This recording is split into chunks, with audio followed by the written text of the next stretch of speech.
good, Fred? Do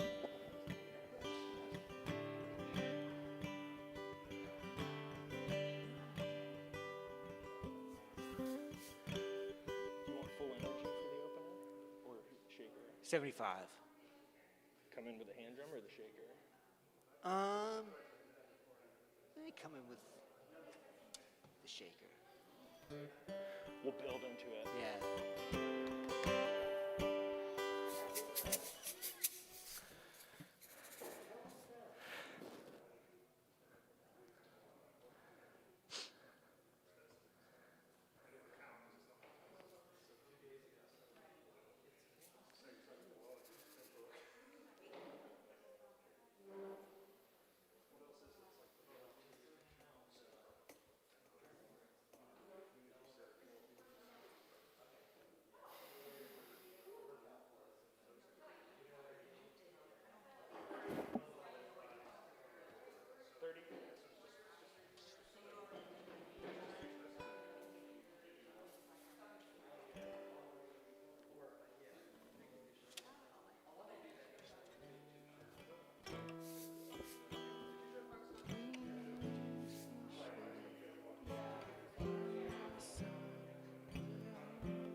Here we go.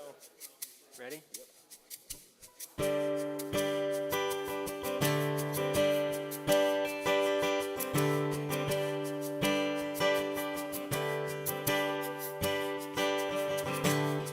Give a little bit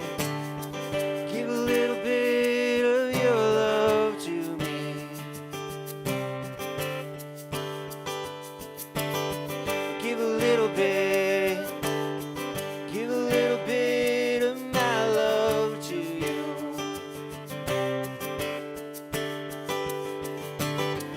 See the man with the lonely eyes, oh, take his hand, you'll be surprised.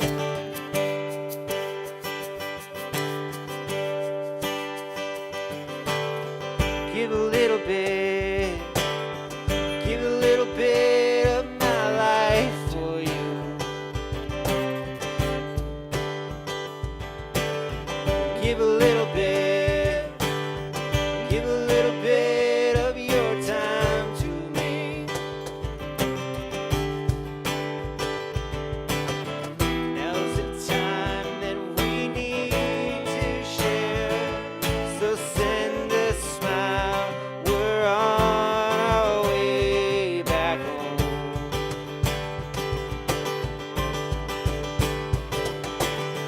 Give a little bit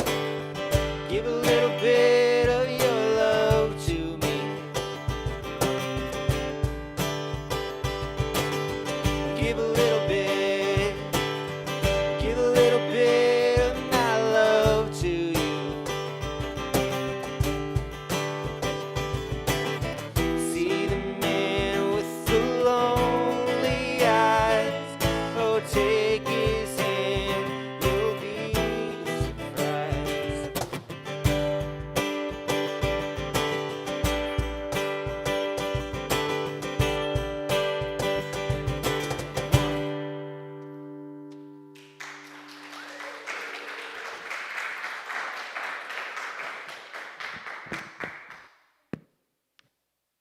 Hello, hello, hello. Welcome. I'm Ben, your host for the service tonight. Locally here in DeLand, Florida, beautiful, historic, finally dry for the first time in a few days, downtown DeLand, Florida. And globally, we are at wearecollectivechurch.com, where you can get subscribed to stay connected. Sam, what's going on? Welcome him in. Tell him, come on in. Awesome. We're gathering safely in person. Welcome to those of you who are just joining us in person. We're also live streaming, and if you don't want to be on camera, Larry, welcome. Fabulous to see you. If you don't want to be on camera, you want to be seated over in this section over here. Otherwise, you may be on the room shot. So in person and online, live now or later on, whenever, wherever, your presence makes us who we are.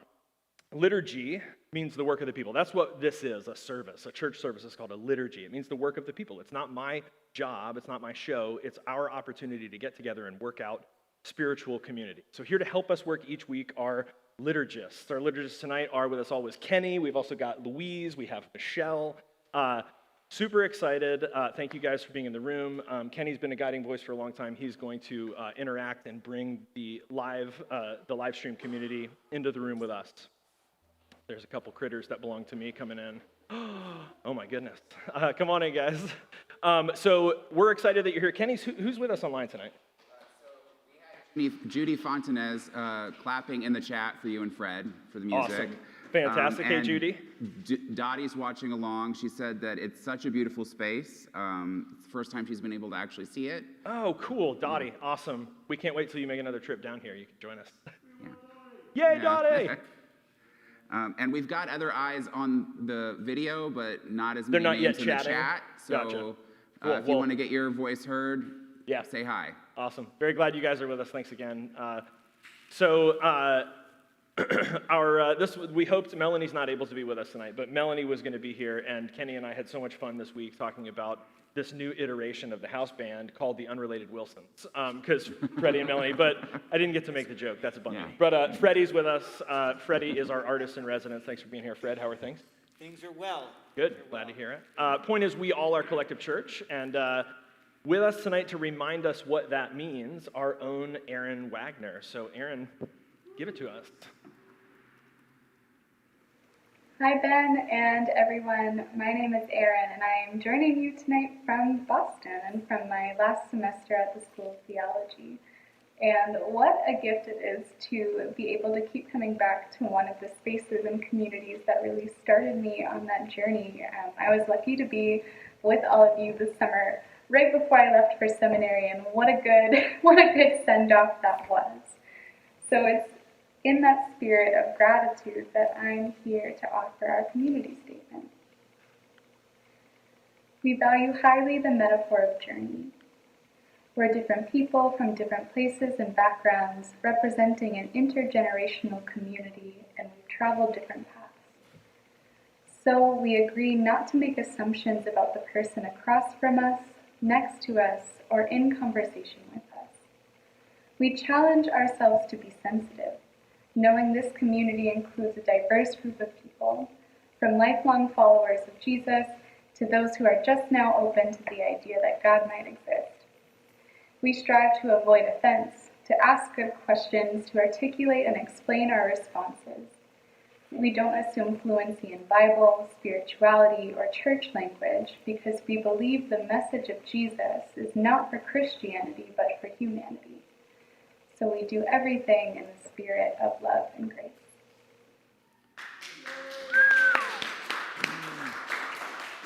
I had the opportunity to connect with Erin and was talking with her about joining us, and she's gonna get to do some other stuff coming up, which is awesome, remotely, and hopefully she'll come back in person.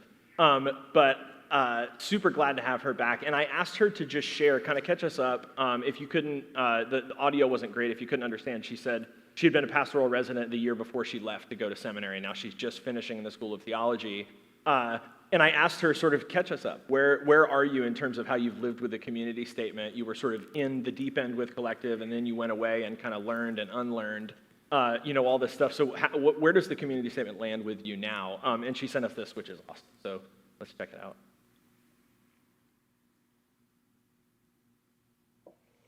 Yeah, I've really held the community statement so close to me over these past few years at seminary.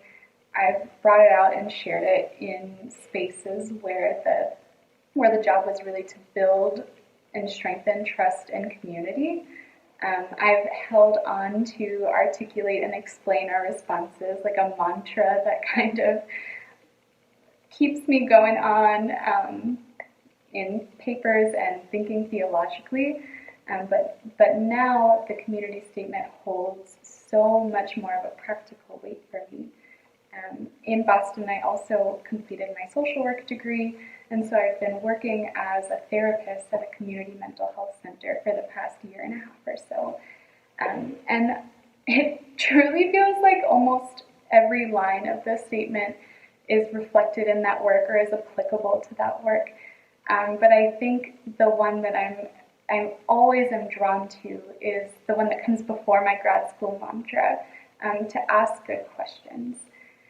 I truly don't think that in any setting any person can refuse a generous question, one that comes with compassion and is seeking understanding and is being asked with room to grow and explore. Like, that's what I mean by generous. Um, I think that's such just not only an important part of therapeutic work, but of living in community with each other, which we already know in this space. Um, so really, in practice, the community statement shows up in the work that I do, in the relationships that are built there, and in continuing to imagine the future and what the future of beloved community can even look like. Ooh, man. Keep your eye on that one. That was one of the gifts to me in that response from Aaron was the simplicity of that question. I'd never heard it been asked that way. Who can refuse a generous question? Man, and like, what a reputation. What if 5 years from now, people are like, oh, what is the deal with Collective? What are they about? And the people that talked about it were like, man, that's a group of people who knows how to ask a generous question. What a great phrase. What a great word. All right, let's sing it. Yeah?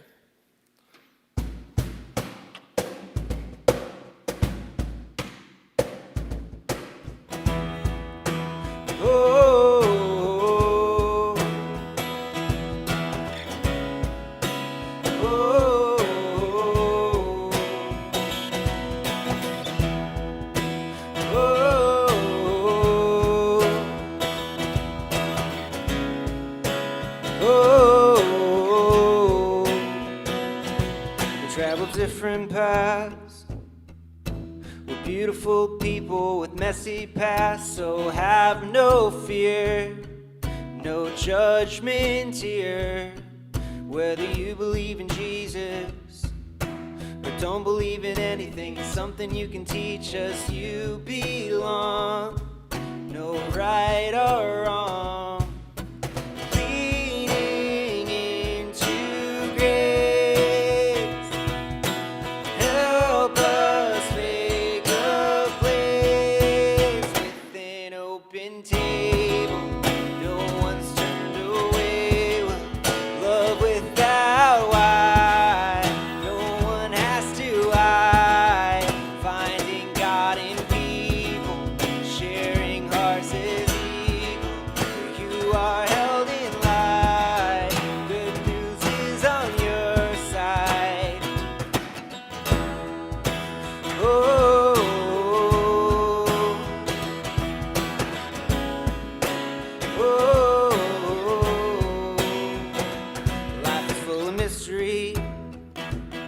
Solidarity helps us to find some peace in the great unknown.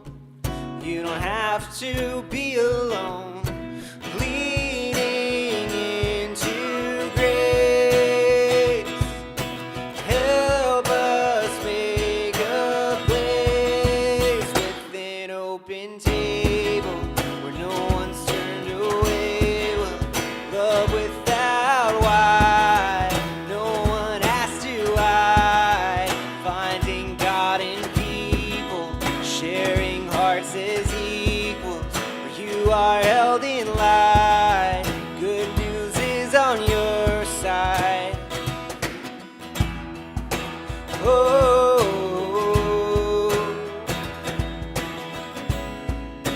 oh,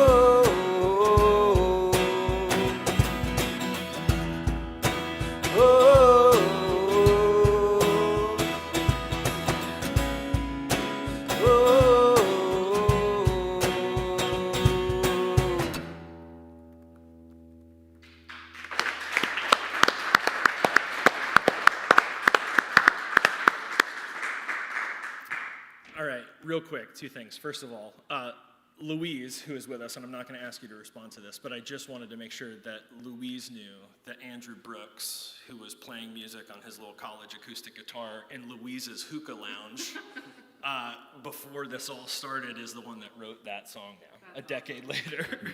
Another hand for Andrew Brooks. Yeah. All right, and real quick, I just have to throw Erin back in here real quick, because I did ask her how she had not heard the song, so I just want to let you get her reaction.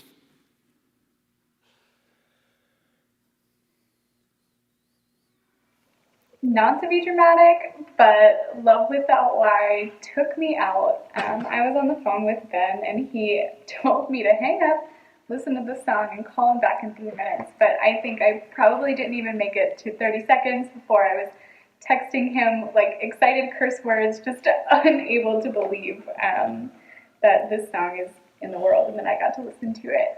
So, yeah, I would say it really hit the spot. But what sung to me, I just, this year has been one marked entirely or almost entirely by loss and by grief and terror. I would even take it beyond the word fear. And this song just felt in the face of that so bare and so simple and so soothing. Like, the message does not have to be one of grandeur, and maybe shouldn't be when we're not feeling so grand, keeping on. Yeah, it reminded me of what is good, of what's worth holding on to and striving for, and to take the part of the community statement seriously that calls us to move towards the people across from us and next to us and in conversation with us. So I think I could go on forever about how this song is really just one that meets the place that we are right now, and meets it gently and calls it to something greater. So, yeah. What a gift.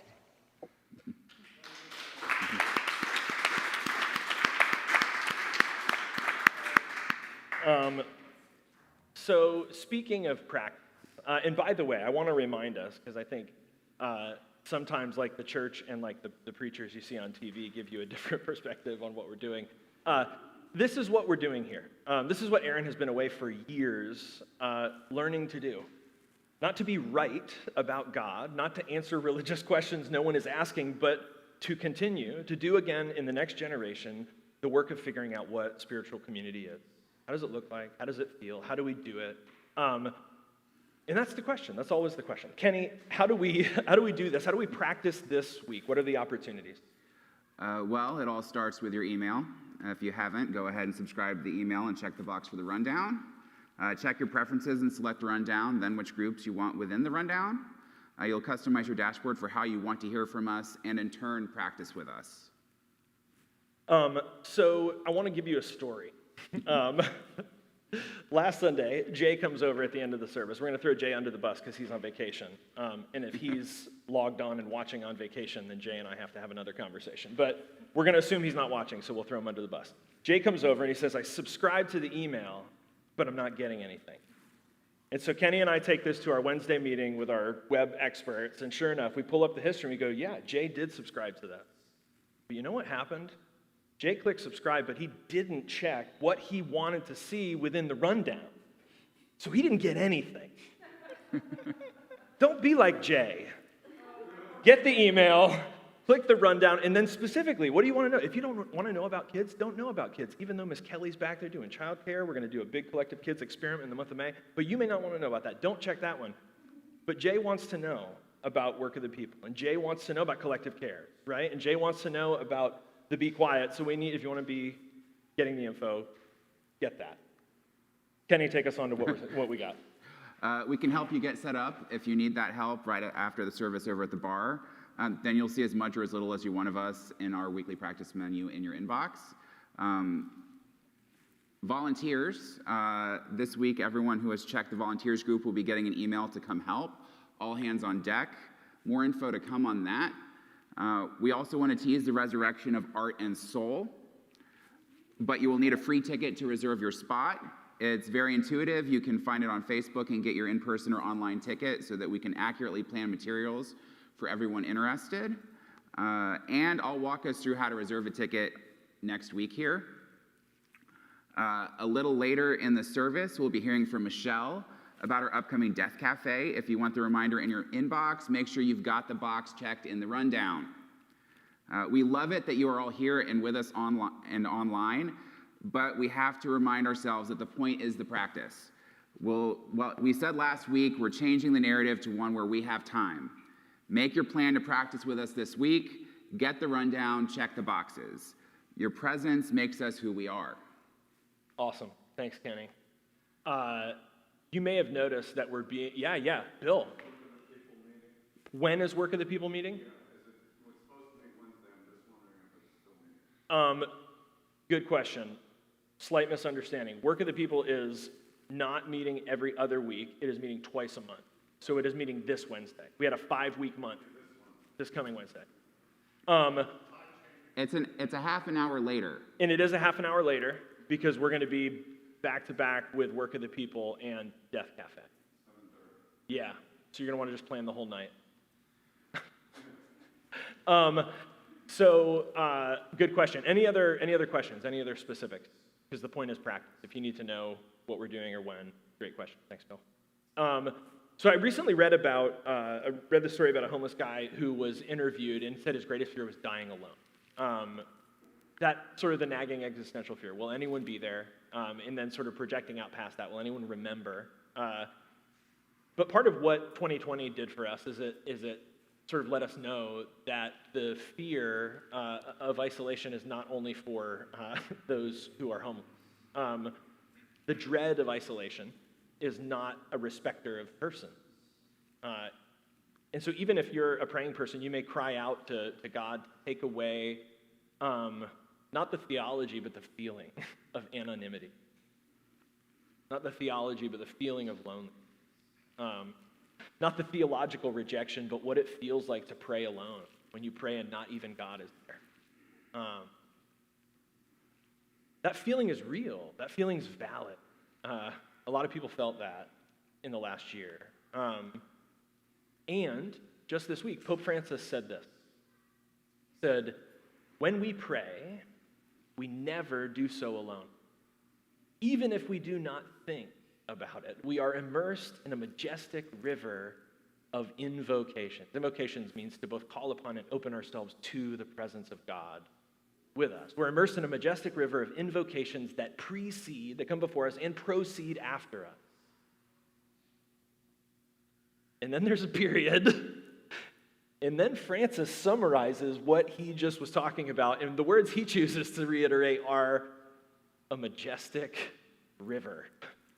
He doesn't go back for prayer. He doesn't go back, right? The thing he wants to repeat is a majestic river. Part of what we're saying is in the room and online, we're rehearsing, we're practicing this silence together.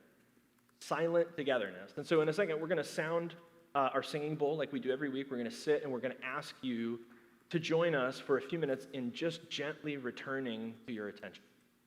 And you can call that centering, you can call it prayer, you can call it simply shared silence, some call it silent worship. The idea is we know as people that our minds will wander.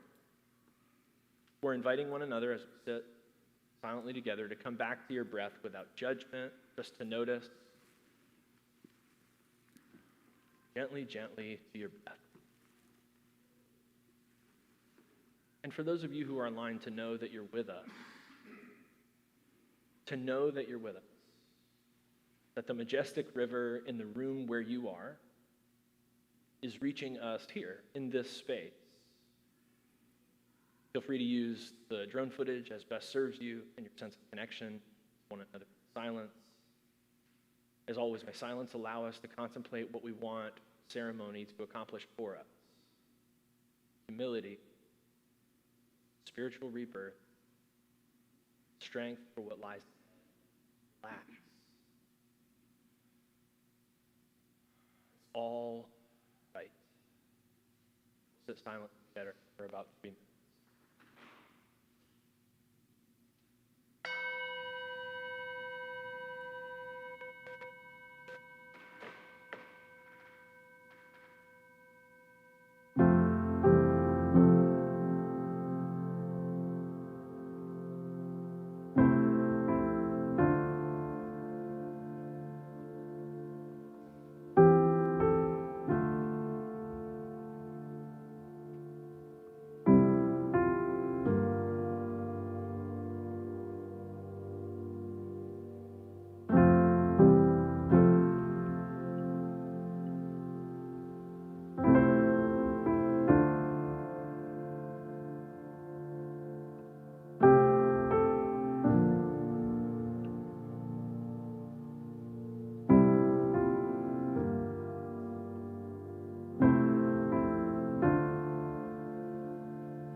All right, as we come back to our senses, back to our attention, you can gently open your eyes.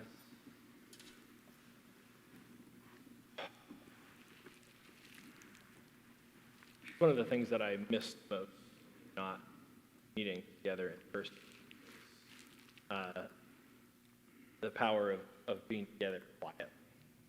Never have experienced anything else like it in my life. I don't think I'll ever stop doing it. It's an acquired taste, I'll tell you. It's not for everyone right off the bat, but we know it's good for us, so we're going to keep practicing.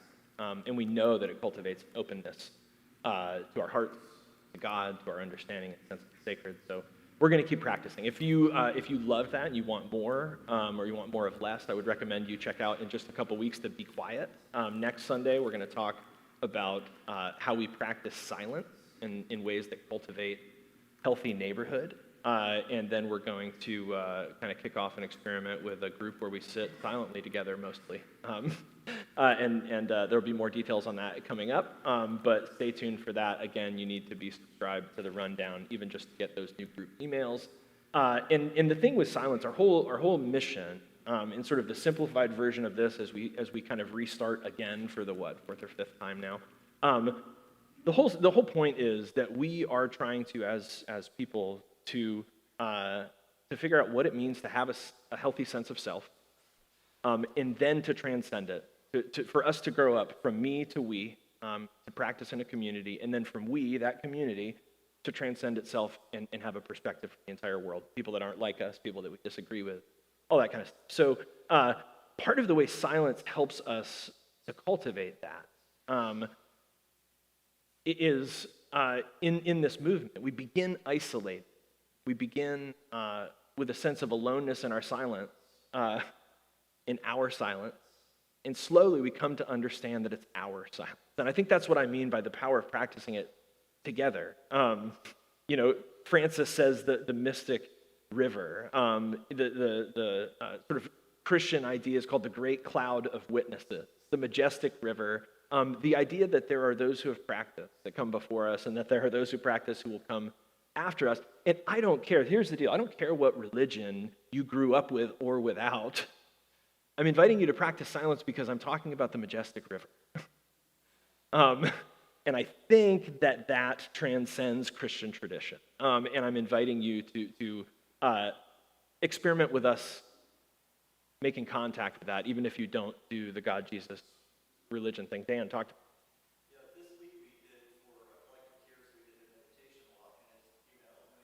Yeah. Is really difficult. But it was a great walk, and we had a great time. And it's difficult because we went at a time when a lot of people are on the walk. And so I suggested if somebody says hello to you, just do the nod and then continue with your meditation. Oh, that's nice. It worked out great, especially afterwards, because I think what happened is we went for Italian ice afterwards, and the conversations were a lot more meaningful because we've been silent for that amount of time. Yeah. And I mean, that's the great thing. I'm learning, I've been talking to Steve and talking to the Vaughns and talking to people with backgrounds in silent worship, backgrounds in Quaker meetings, and starting to understand more the way that if you let it, silence can really be a powerful filter. If you make yourself sit in a long time, you really, by the end of that, you learn of all that chatter, what was worth saying. What remained after the hour of things you might have said that was worth saying. That's a powerful filter. Thanks. All right, Louise, we are going to get into, I think you've got some good news for us, right, from the Gospel of Luke? Supposedly. Supposedly, yeah, hopefully. Let's see if we can make it so. Now that same day, two of them were going to a village called Emmaus, about 7 miles from Jerusalem. They were talking with each other about everything that had happened, and as they talked and discussed these things with each other, Jesus himself came up and walked along with them, but they were kept from recognizing him. He asked them, "What are you discussing together as you walk along?" They stood still, their faces downcast. One of them, named Cleopas, asked, "Are you the only one visiting Jerusalem who does not know these things that have been happening these days?" "What things?" he asked. "About Jesus of Nazareth," they replied. "He was a prophet, powerful in word and deed before God and all the people. The chief priests and our rulers handed him over to be sentenced to death, and they crucified him. But we had hoped that he was the one who was going to redeem Israel. And what is more, it is the third day since all this took place. In addition, some of our women amazed us." No surprise there. "They went to the tomb early this morning, but didn't find his body. They came and told us that they had seen a vision of angels who said he was alive. Then some of our companions went to the tomb and found it just as the women had said, but they did not see Jesus. He said to them, 'How foolish you are, and how slow to believe all that the prophets have spoken. Did not the Messiah have to suffer these things and then enter his glory?' And beginning with Moses and all the prophets, he explained to them what was said in all the scriptures concerning himself. As they approached the village to which they were going, Jesus continued on as if he were going farther, but they urged him strongly, 'Stay with us. It's nearly evening. The day is almost over.' So he went in to stay with them. When he was at the table with them, he took bread, gave thanks, broke it, and began to give it to them. Then their eyes were opened, and they recognized him, and he disappeared from their sight. They asked each other, 'Were not our hearts burning within us while he talked with us on the road and opened the scriptures to us?' They got up and returned at once to Jerusalem. There they found the 11 and those with them, assembled together and saying, 'It is true, the Lord has risen and has appeared to Simon.' Then the two told what had happened on the way and how Jesus was recognized by them when he broke the bread." The word of the Lord. Thanks.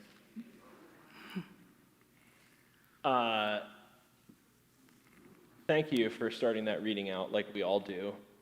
Nervous to read in front of people, but by the time you got to the sassy church lady questions, you were so in it. It was fantastic. Thank you. So I love, the reason I picked this is because of the closing line of this story. This is one of my favorite stories of all time in the Bible. He was made, one of the translations that I like the most is, he was made known to them in the breaking of bread. He was made known to them in the breaking of bread. So Louise, however your conception, God, the divine source, the mystic river, the eternal giver, whatever and whoever that is for you in this season, one of the things that I know from knowing you for 15 years now is that God has been made known to you in the breaking of bread. How does that work? How does that work for you? Many, many, many times. There's no greater pleasure in my mind than taking the best bite of food.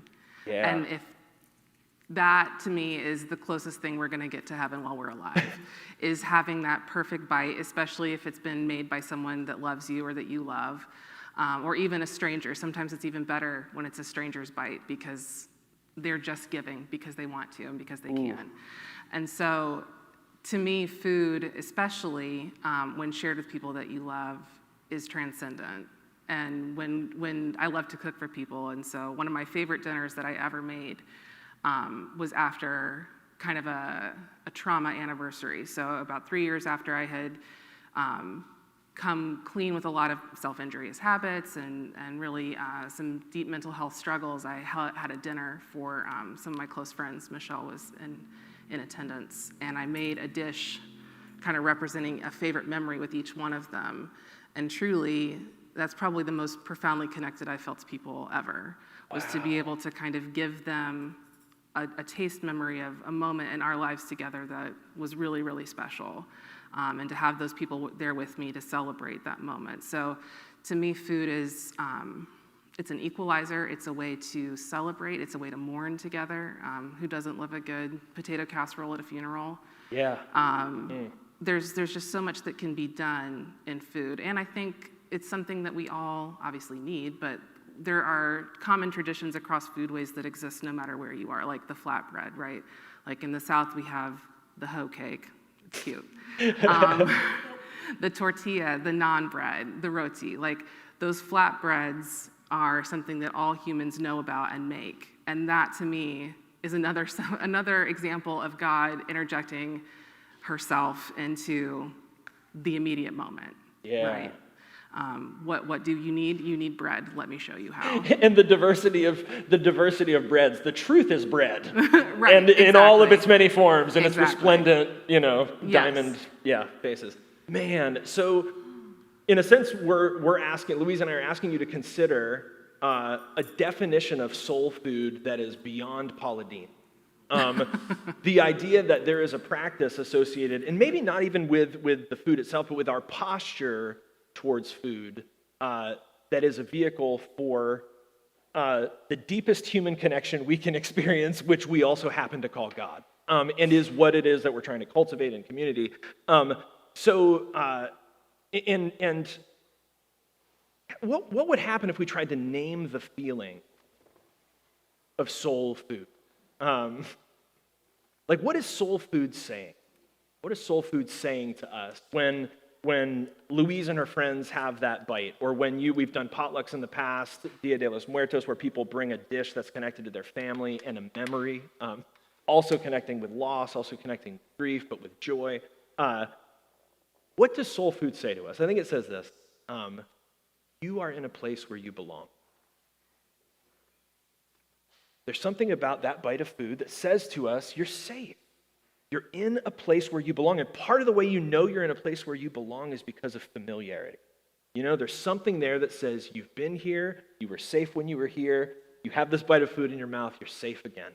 You know, you're in a place where you belong. Part of what we're asking you to consider is that as stupid as a little cup of juice and bread are, which I didn't even prepare, so who knows if we're going to have the Eucharist tonight, the point that's bigger than the meal itself is, what does the meal say to us? Our best attempt, and granted, we don't say it perfectly, but the point of doing it each week is that every one of us has an opportunity to hear in this meal that phrase: you're in a place where you belong. You're in a place where you belong. Louise, I saw something a few weeks ago about a sporting event that your husband Bradley loves, and a special food thing that you kind of did up for that. Just give us 20 seconds on this tradition. So it's Master's Weekend. Sorry, Louise, Mike. Oh, Got sorry. it. Thank you. Yep, No, got I it. didn't give him the warning. Go for it. It's the Masters Weekend. My husband is an ex-amateur golf pro or whatever. Anyway, he loves it. And so we do he's obsessed with like the pimento cheese sandwich that you can get at the Masters for a whole $1.50. It's very quaint. So I have been making him pimento cheese for Masters Sunday for quite some time, but this year we did it big. Yeah. So, there's little croissant sandwiches, just like that Southern thing that we Yeah. do. And then there's always a sweet tea cocktail Yeah, involved. of course. Right, obvious. So, and again, the question is the same. What do pimento cheese sandwiches and sweet tail cocktails say to Louise's husband beyond just, I can remember things you like? Yeah, I mean... You're in a place where you belong. Exactly. And he asks for it, right? He's like, you're making pimento cheese. Right. There's a 3-day lead up to it, so I don't forget. Awesome. How about a hand for Louise? Thank you so much. That was awesome. So, how do we practice neighborhood in the orbit of food? How is food a sacred tool for the love and community that we're trying to cultivate? And I want to be very clear, we're not going to get to all of the very important complexity of our relationships with food, eating disorders, diets, how do we eat safely in a COVID world, allergies, food scarcity. These are all essential conversations. Not this week. We have resources. We are cultivating resources and listeners and companions who I would love to say could accompany you if you're going through some of those really hard things. Come and find me, and we'll see if we can find help. But a sermon is not suited to do that job tonight. So let me make real simple what I do want to communicate about community and neighborhood. And hunger, our biological need for food, is a convenient reminder to get out of ourselves and to be thankful. That's, if I could summarize the sermon, that's how many times a day that we get hungry, or you go get something to eat, think about going to the fridge, or you think about your next meal. The invitation is to allow that need to be an alarm clock, to pray, to practice, and specifically, I'm asking you to hone in on prayers and practice around sharing and around gratitude. With the idea that we encounter God and we encounter one another in unique ways when we share, and when we give thanks over food. Heather, come on up just for a second. I want to contextualize, because Heather actually pointed out this week something that has to do with religious practice and faith and food, and I wanted her to come in and help us, just so we're not having a conversation here about sacred food in a vacuum, and I appreciate you pointing it out. So, yeah, kind of put a little bit in context for us, connect some dots. Thank you, Ben. When I realized we were talking about food this week, one of the things that came to mind is that on Tuesday this week, the month of Ramadan began in the Islamic world. So my compatriot and bard, Robert Burns, wrote the following poem as a grace to be said before meals. So a table prayer, if you will. Some he meet and cannot eat, and some would eat that want it. But we him eat, we can eat, and to the Lord be thank it. I can translate that into English for you later if any of you had trouble with that. So as we contemplate the spirituality of food and its place in our worship and ministry, let's look at our brothers and sisters in the Muslim faith. So as I said earlier, on Tuesday, the Arabic month of Ramadan began. There are estimated 1.8 billion followers of Islam worldwide. That is coming close to a third of the planet. Yeah. Are followers of the Islamic faith. They're doing pretty good. Yeah. Right. Got a good market share. And according to a recent survey by the Pew Research Institute, more than 98% of them will be observing fasting for the next 30 days or so. So 98% of almost a third of the humans on the planet will be observing a fast for the next 30 days. Think about that. A goodly lot. So fasting during the month of Ramadan is one of the 5 pillars of Islam, tasks that are considered central to the Muslim faith. You may have heard of others, such as the once-in-a-lifetime pilgrimage to Mecca in Saudi Arabia. When speaking or writing about the month of Ramadan, that whole phrase is used. I say the month of Ramadan, rather than just naming the month itself. The name of the month by itself is considered in Islam to be one of the names of God, and as such, it's to be revered and not to be said by people as the word alone. The fasting as a method of spiritual contemplation has been and is practiced by many faith traditions and did not become a pillar of Islam, in fact, until a generation or two after the founding of the religion. Much like many of our Christian traditions didn't start with Christ and the gospel, they were formulated over several generations. We're going to come back to that in just a minute, actually. Right, Yeah, sorry absolutely. to No, absolutely. You teed it up perfectly. Right. So some scholars have theorized that the practice was adopted either from converts to Islam from other older religions in the Middle East, or there was also a large influence from Greek culture. Ask off being as I'm far away from you. There was a large influence from Greek culture in the Middle East around that time, the middle of the millennium, when Islam was formed as a religion. So Muslims practice fasting by abstaining from food and water and sexual activity, along with some other worldly activities, from sunrise, sunset, throughout this whole month.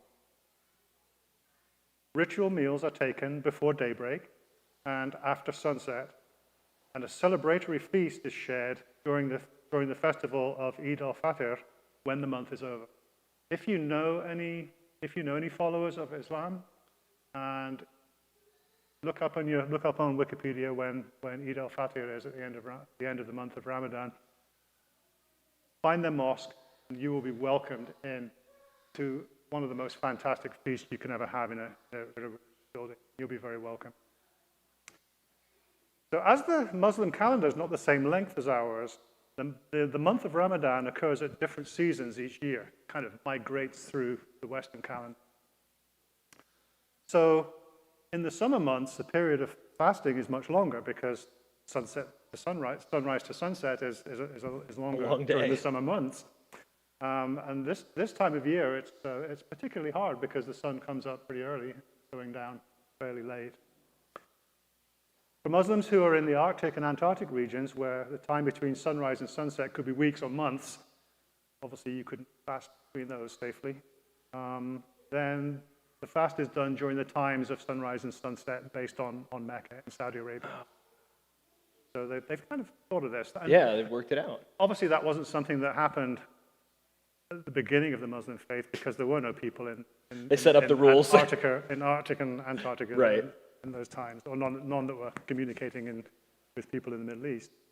So just like in Christianity, they have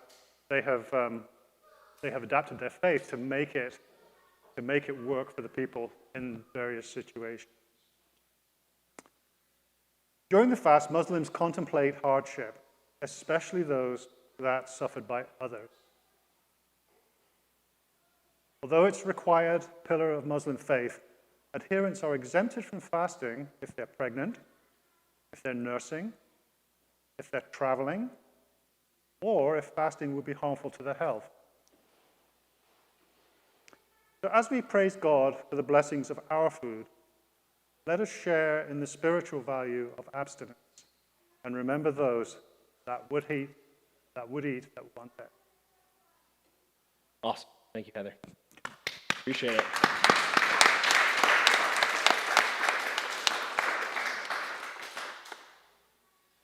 So part of what appreciate it, thank you so much. Part of what we're naming is that this is a human technology. This is not a sectarian religious technology. That because humans have relatedness to food, and because relatedness to food is such a powerful way to connect with one another and to create sacred occasions, to practice our religious festivals, rituals, any genuine creation of community is going to have to include what I would call like a slow and sacred posture towards food. That is, like in the month of Ramadan, there are ways in which food is slowed down for periods. In Christian festival, a lot of times, the thing that slows down is the rest of life. Work is paused and life is paused so that you can feast for an entire week, so you can have a wedding. It creates space for everything that could be imagined under that phrase, table prayer, Heather was kind of talking about. So simply an acknowledgement before we eat, and I don't know how many of us grew up with that, say your prayers before, dinner or whatever. But it's simple, but it's an important callback to acknowledge every time before we eat that food is a gift. Rather than property, rather than achievement, rather than a possession, food is a gift. And so to share food is a simple and concrete re-performance of gratitude. So for example, one of the most famous re-performances is the Super Bowl. It's a liturgy. It's a re-performance of property, achievement, possession. Between the game itself and the commercials, I would say it's one of the most effective, maybe the most effective liturgical performance in the history of capitalism. Another great example is the news this week that 3 unarmed black men were assaulted, some murdered in the street by police. And the reporting of that news is a well-known, well-rehearsed re-performance of a liturgy of fear, liturgy of violence, liturgy of oppression. And that liturgy wants us to remember above all else that we are not safe without the protection of Pharaoh, without the protection of empire, without the protection of power's policing force. And what we learn this week is that that protection is practically unavailable to our brothers and sisters of color. So the Super Bowl, the news, these are the re-performances, these are the liturgies that inculcate us to transaction, consumption, competition, and fear. And what I want to say is you're going to eat a few times a day. Let's assume there aren't any magic words. Let's just say that food can become a place to re-perform sharing and gratitude instead. Counter-narrative, a counter-liturgy, where we come to our hunger or we come to the meal that's before us and we let it be an opportunity to shift that narrative again. back to sharing, back to gratitude. Because if nothing else, we are again before a gift that sustains us. And if all we believe is that scientifically, calorically, energetically, that we need food so that we can convert it to live, it's a gift that sustains us. You're sitting before a plate of food. Theologically, philosophically, and even deep down in your feelings. Even in your feelings, your very valid, very hangry feelings. Even if you don't have a divine to talk to, and I learned this from Dottie, actually, who's with us tonight. Love you, Dottie. Even if you don't have a divine to thank, just say thanks. If you come before a meal and you find yourself without a God of your understanding, or without a divine, or without a higher power, without the source, without the river, or whatever you call it, you get to a meal and you've got nothing to say thank you to, I promise you, if you say thanks, it'll still change you. Whether or not there's a God, it will change you. It will change the world. That's the point of practice. And what's the worst thing that could happen? We end up with a bunch of people who are really grateful and want to share food. Oh no. The Last Supper, the church says the Last Supper was the founding institutionalizing event. To Heather's point, there's sort of the practice with the guy Jesus, and then there's all the things people said afterwards about how we should organize ourselves. But the Eucharist, the Last Supper, is this founding sort of institutionalizing event. And the tradition says that this is a part of the way that Christ was sort of reconstructing and imagining the future. And whether or not the historical Jesus understood it that way, this is what we've been handed down. And so this meal becomes the one that we perform. We replicate it. And part of the point of that, every time we do this, we can imagine ourselves on that dark Thursday night in that dangerous room. Food can do that. Louise can make a dish and set the table for her best friends in order to create a memory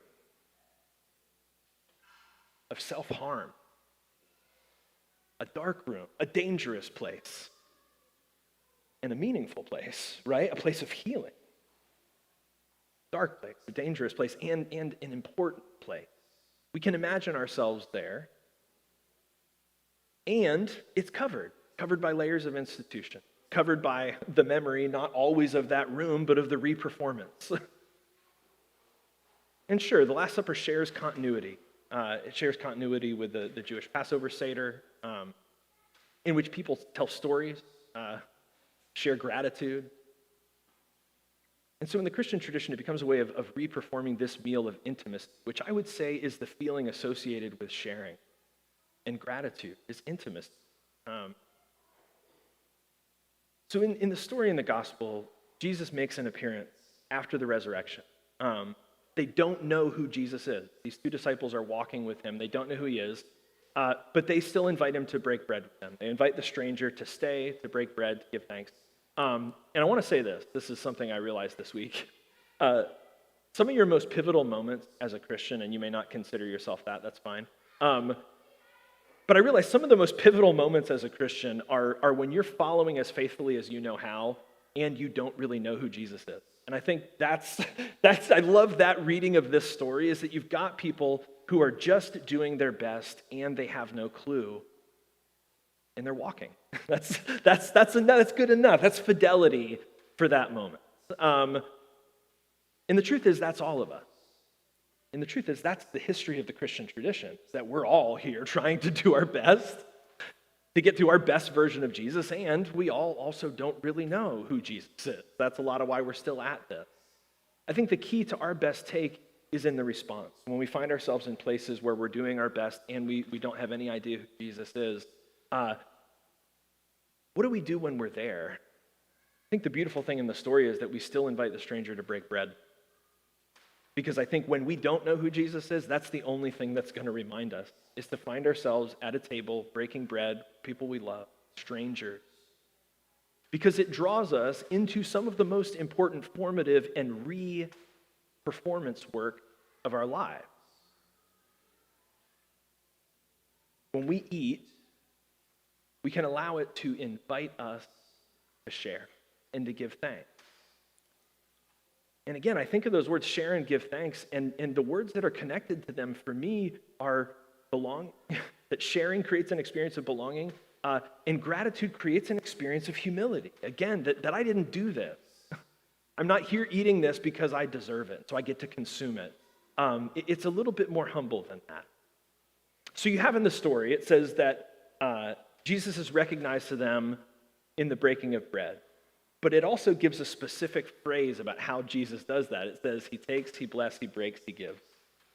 This is an allusion to the Eucharist. This is the way you'll find that in sort of the Eucharistic stories throughout the Gospels. He takes, he blesses, he breaks, he gives. So there's this allusion to the Eucharist, and there's the truth that I've named many times before, which is this is an allusion to Jesus' inclusive meal practice. Again, it's just that same summary. Sharing is about everyone being included. And gratitude is about equalizing. I love the word you use, these food equalizes. And I think that's what we see in Jesus' table practice, is there is no longer a head of the table. There is an open table. And anyone who wants to come and eat with Jesus at that table is invited.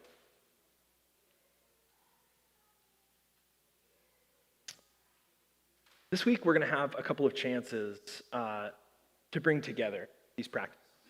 Sharing and gratitude, not only over food, but over death.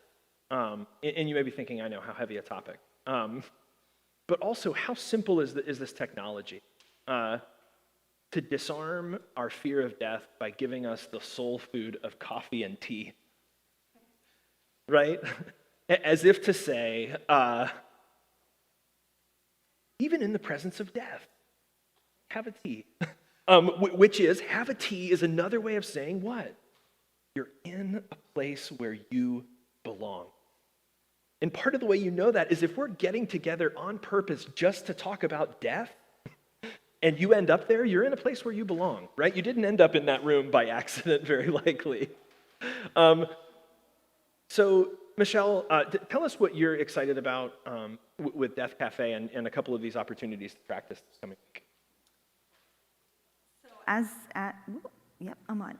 So as you were talking, I was thinking, isn't the ultimate belonging for us mortals on this earth at this time that we're all going to die?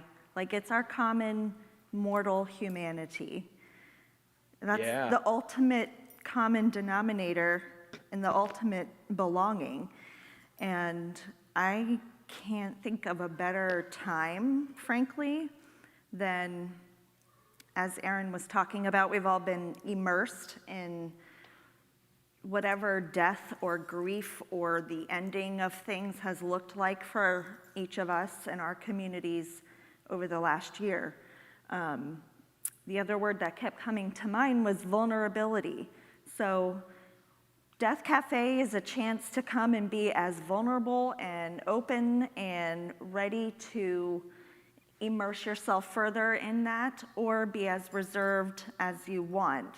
I believe that preparing for a positive death, meaning an accepted, peaceful, full of integrity death, if we can have that, is a better way for us to have positive lives and to, Louise and I have been talking about this a lot lately, is the more we get our hands into these pies, the more I'm like, you know what? I really don't want to do anything else with my time other than be with the people I love in nature.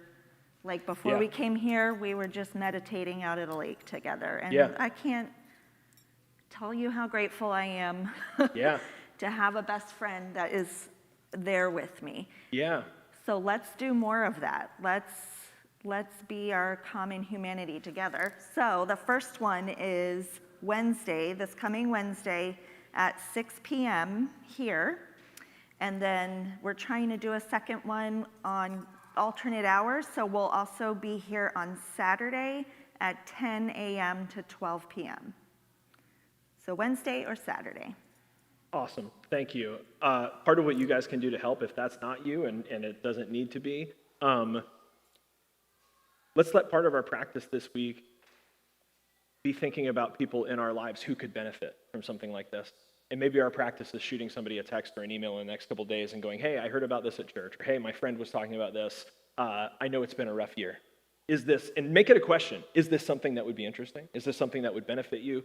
Just ask a question and put it out there, because we can only help the people that show up, but we want to help people. I mean, there's, And to be clear, it's helping facilitate a conversation. So just disclaimer, I guess. oh yeah, good point. Even though we are in a room full of mental health professionals Yes, that are more than yes. qualified to do so, it is not a support or grief group. Yes, let's make two very clear disclaimers.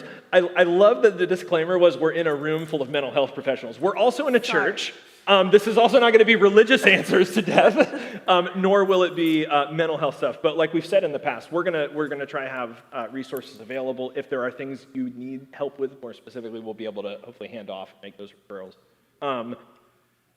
Awesome, thank you, Michelle. Every priest or pastor or clergy person that comes back to this table comes back to some version of the same story. And that story is a night of feast and fear and my God, those kids back there. Feast and fear and gratitude. Nah, let them be. They're fine. They're at church. There's, in the story, there's sharing and there's passion and betrayal. Jesus is betrayed. He's handed over, put him on trial, executed by the state. And you're thinking, wait, is this seriously another story this week of an innocent brown man being falsely accused by the authorities and, as his power's preference, murdered in public by the enforcers of the law before anything like a fair trial can be conducted? Yeah, that's our story every week. That's the same one that we tell every week. And part of what I realized this week is I mean, at this point in my life, even as a clergy person, and I think the Methodist Church is finally going to ordain me this summer, I can't say with certainty how right Jesus is about some of the metaphysical, spiritual stuff, but I have got to believe that Jesus understands the fresh hell that our black brothers and sisters are living in. And I think if we really believe Jesus was anything like we hope he is, changing the world for them is at the minimum what we're about. And it's a reminder that the way that the meal comes back to justice and community, it's more than the recollection of an institution. It has to be the reperformance of this inclusive meal practice, radical inclusion through sharing, gratitude through giving thanks. We use this language. We're going to use it here in just a second. No one will ever be turned away. And sharing begs the question, with whom? And when we look at Jesus' meal practice, it seems to indicate anyone who needs a seat at the table, anyone who needs a voice at the table, which means the invitation is to the seatless and to the voiceless, the misfits and the marginalized. And so we're going to come in just a moment to this table and receive these elements. This is a symbol for us and for our tradition of the materiality of God, the tangibility, and the humanity of God. It's a reminder that we ourselves are the body of Christ. We need to be reminded every week that that's us. And we're reminded in, as you guys have put so well, in the human sacrament of hospitality, which creates the feeling, experience, the practice of belonging. The table of this unconditional belonging and transformative love is set for us tonight, and as always, it's open to us and all people. No one will ever be turned away. We're going to, in just a moment, come to this table. I'm going to have you guys do what we've done the last few weeks, but I'm going to have to figure out how we're going to do that because I didn't get the stuff up here. Do you want to grab those things and bring them up? Thanks. Actually, you guys can both come up here. Dave, you want to start it out? So I think what we're going to try to do... oh, sweet. So we've got the combo cups, which have a little toast biscuit in the top. Snackrements. Yeah, we've got our snackrements here. So as you come up, and one of the things that's changed maybe since we were here last meeting in person is that we're no longer taking the Eucharist, we're receiving it. And so the idea is that as you come up, the person before you will say to you, there doesn't need to be any contact, don't touch people's stuff, but they'll say to you, bread for the journey, nourishment for the soul. So you can technically get the stuff you want, but the idea is that we're not taking it, we're receiving it. Does that make sense? It's weird in a COVID world. Is everybody with me? Just come up and get your stuff, all right? You guys are being really difficult. That's good enough. Let's do it. Come on when you're ready.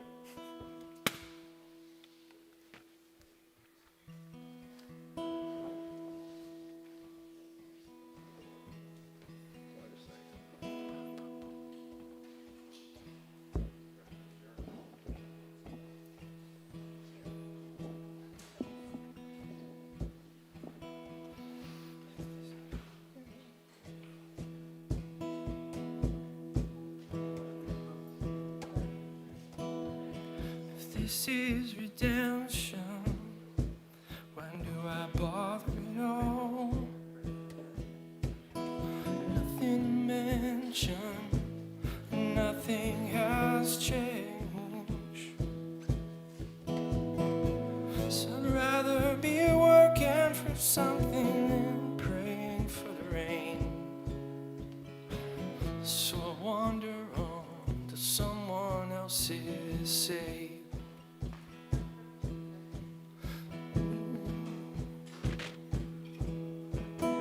Move to the coast, under the water,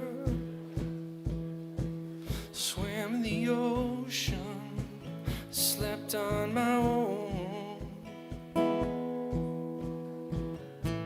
At dawn I would watch the sunrise, cut ribbons through the bay, and remember all the things my mother wrote. Don't eat until your father's at the table. We don't drink until the devils turn to dust. Never once has any man I've met been able to love. So if I were you, I'd have a little trust.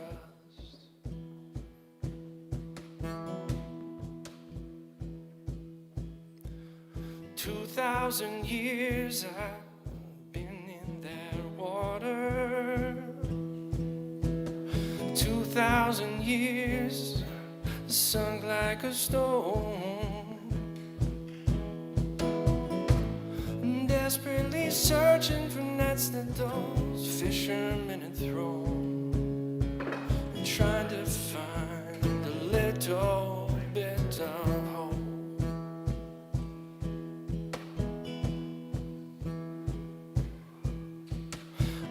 I was holding all of my secrets soft and hid. Pages were folded and there was nothing at all. And if in the future I might need myself a savior, I'll remember what was written on that wall. Don't eat until your father's at the table. We don't drink until the devils turn to dust. Never once has any man I've met been able to love. So if I were you, my friend, have a little trust. All right. Where'd my little thing go? Yeah, thank you. We're going back for it. Let's get Freddie an applause. All right. This service and this community, though they are a gift, though they are a calling, They are not by accident, and they are not free. Good work requires attention and resources. You guys pay me to pay attention and to help you pay attention, and that takes resources. So part of our practice, one of the really, really simple pieces of our practice is to give back and to stay connected. So you can give back at collectivegives.com, and you can make a plan to practice with us at wearecollectivechurch.com. So don't leave without giving back, and don't skip making your plan to practice with us this week.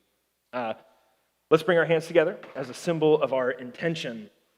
First to our foreheads for clarity of thought, then to our lips for clarity of speech, finally to our hearts, clarity of action, so that in all that we say and do, love would be our first thought, first word, our first grace and peace. Thanks again, you guys. Thanks, Louise, Michelle, Fred, Kenny. Thank you guys online.